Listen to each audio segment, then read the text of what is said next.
And so internally, I'm just calibrating how I should relate to people in this culture who are considered house servants.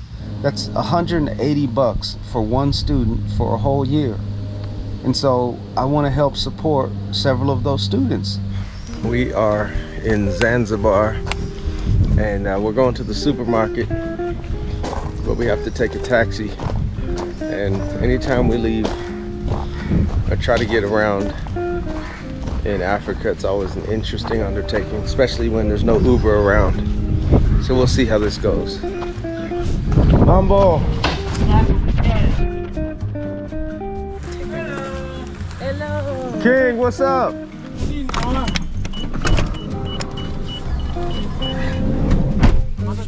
Man, we are having such an amazing time here in Zanzibar. It's so good to be here. It's good for our family. Yes. Okay, so Okay. okay.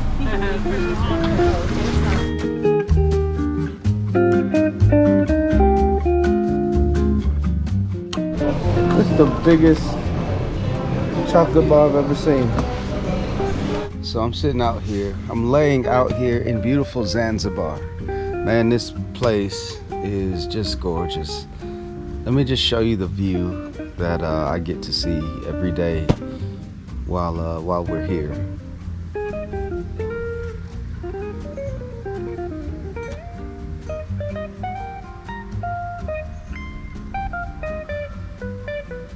So in several countries in Africa, there are housekeepers or servants who stay on the property, and they keep up the property. They manicure the lawns, they wash clothes, they cook for you, they do all kinds of things. Now, not all housekeepers, house servants are made equal in terms of the level of service that they provide. So at our previous Airbnb in Rwanda, we had a brother staying at the house. I'm sorry, he was the housekeeper, the caretaker, the house servant, or as our driver called him, the houseboy or house girls. So his job is to really take care of the guests. But that experience was not very good for us. The orientation wasn't positive. We didn't know really how to interact with him.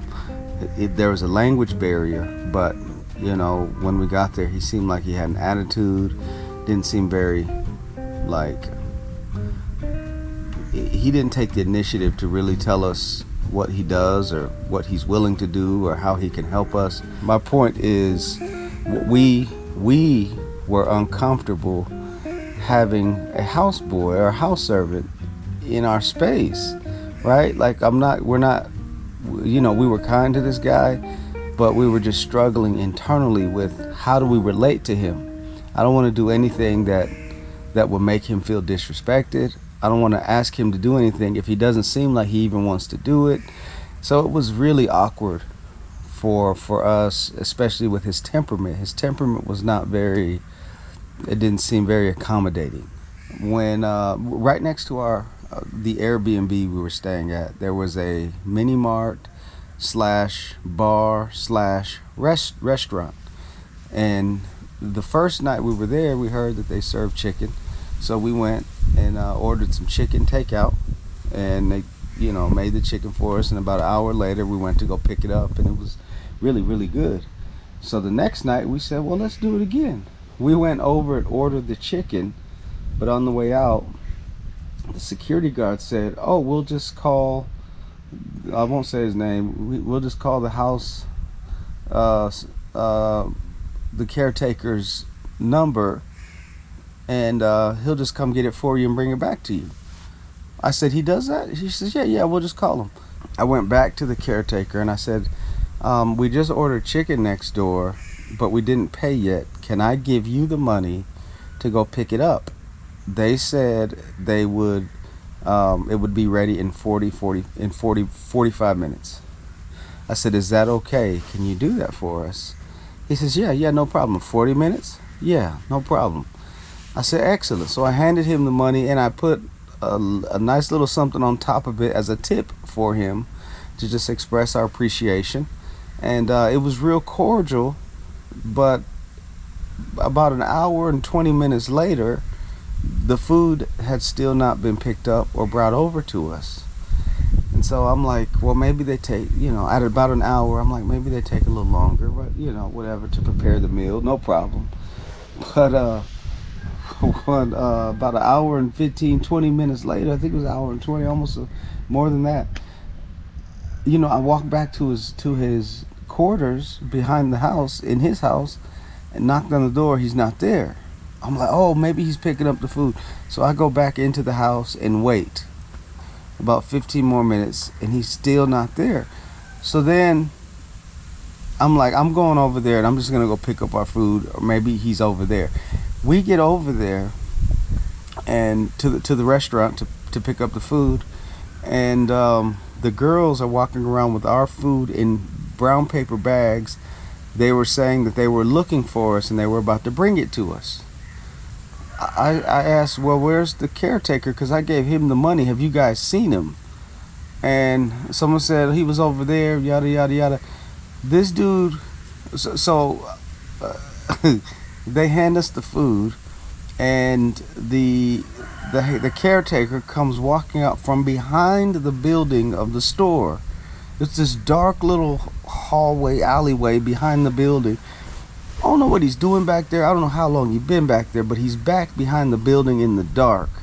And he just kind of comes like out nonchalantly, and now he sees that everybody else knows that we're looking for him. And so he kind of walks up with this like little embarrassed, stupid look on his face.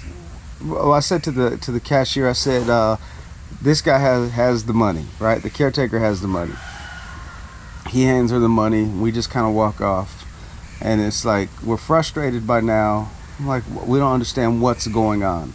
What took him so long? The food's been ready. What was he doing behind the building? There was no apology, no explanation, just whatever.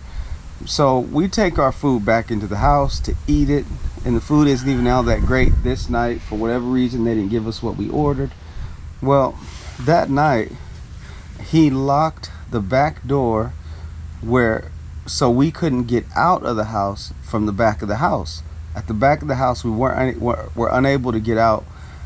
He locked us in the house, and it was like a passive aggressive way of saying, I didn't appreciate you coming out there to get the food, and like embarrass me in front of my friends. He didn't say that. I could be wrong, but it feels like his energy was already not very positive to me. Well, fast forward to Zanzibar. Here in Zanzibar, at this property, which is really beautiful, there are several caretakers here. The main caretaker, Haji, is he lives on the property, and then there are several chefs and housekeepers. I think 3 or 4 of them. Maria and well, there's several of them. Some of their names are harder to pronounce. The owner of this property, black woman, said, yeah, we have chefs who will cook breakfast for you, lunch for you, dinner for you. Anything you need, you just let them know. Let Haji know, and he'll communicate to them in Swahili, and we'll get everything you need taken care of. And I'm like, I don't know how this is gonna go. But man, look, the experience here compared to where we were before here in Rwanda is night and day. We got here, man, before we got here, they asked us, what time would you like your breakfast served? We said 10 o'clock. 10 o'clock the next morning, the full spread was laid out on this table back here, and the food was amazing. Eggs and sausage and fruit, fresh fruit, tamarind juice, and all kind of concoctions. It was amazing. And then for dinner, they said, what time would you like dinner served? We said 6 would be great. So they clear the tables. then they start cleaning the house, vacuuming, mopping, cleaning up, making beds, all of that. We make our own beds, by the way, but they do it their way. Dinner that night, these beautiful ladies came in, set the table, and just blessed us with amazing food. Some barbecue chicken, some soups and some breads and some teas and I'm trying to think, and a bunch of sides, some freshly made vegetable fried rice, or just white rice, and just had all kind of great stuff. I'll show you pictures of it. And we really enjoyed it. And they served us with kindness, with gratitude, with excellence. It's been a great experience. Not something I'm used to, and so internally I'm just calibrating how I should relate to people in this culture who are considered house servants, right? That's a little awkward for me because I identify by the way I grew up with people like this, right? They're beautiful people, but now I'm in the position to pay them. Now I'm in the position, and they're catering to us with excellence and kindness and all of that, and so I'm grateful for it. I'm loving it. Also, there's a brother here I'm working with in actually Uganda. He reached out to me to help sponsor some children, foster children, orphans, so that they can go to school. They need $60 per semester for all of their supplies and for their enrollment per semester. They have 3 semesters a year. That's $180 for one student for a whole year. And so I want to help support several of those students. And I'm going to ask several of you and my friends to just sponsor some of these kids. Now I'm looking at some of the details of this relationship to make sure that the money that's given gets actually used for these kids. So that's what I'm looking at, accountability. But these kids will do anything to have the opportunities that so many of our kids in the United States get, and yet our priorities are messed up, man. We showing up tripping, not paying attention to teachers, got earphones in. Yes, the teaching needs to be more culturally responsive. Yes, there needs to be much more intercultural communication competence incorporated into the curriculum. Yes, there needs to be better relationship building. Yes, the teachers can do more, administrators can do more. But there's no excuse for showing up to school, not learning ready with an attitude, and missing out on the opportunity that you have to better your life. Pollo. Oh. 1, 2, 3, 4, 5, 6, 7, 8. 1, 2, 3, 4, 5, 6, 7, 8. 1, 2, 3, 5, 6, 7, 8. To the right. 1, 2, 3, 4. Splash. 5, 6, 7, 8. Nice.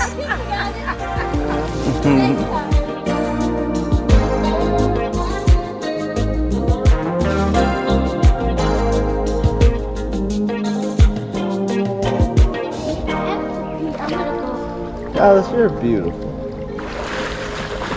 Ain't no point. Play ball. Okay, who's gonna set it up for us?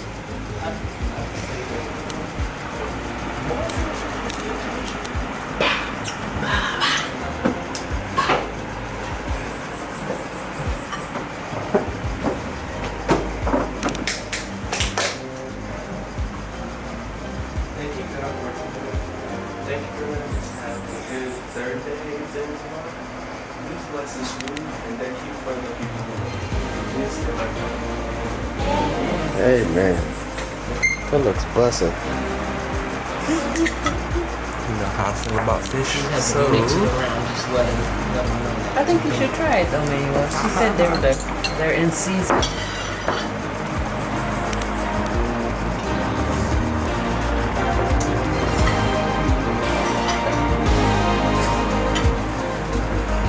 not eat those handles before. The shrimp.